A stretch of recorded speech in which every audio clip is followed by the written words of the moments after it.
Good morning sir. Good morning? তোর good morning আজ bad morning করছি আমি। এই বাবা, এরকম কেন বললেন স্যার? কেন? আরে কেন নয় সেটা বল।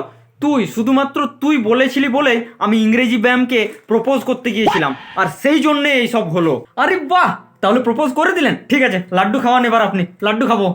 লাড্ডু তোকে বোম খাওয়াবো। বোম বোম খাওয়াবো না, তোর উপর মেরে দেবো বোম। আরে বাপরি, স্যার এরকম কেন করবেন স্যার? কেন মানে? আমি তো জানতাম, তোর তোর কথাতে গিয়েছিলাম, আমি জানতাম রিজেক্ট করে দেবে। করে দিয়েছি, করে দিল রিজেক্ট। বাহ, করে দিল রিজেক্ট। কেন রিজেক্ট করল মানে? কি বলেছিলেন আপনি যে রিজেক্ট করে দিল?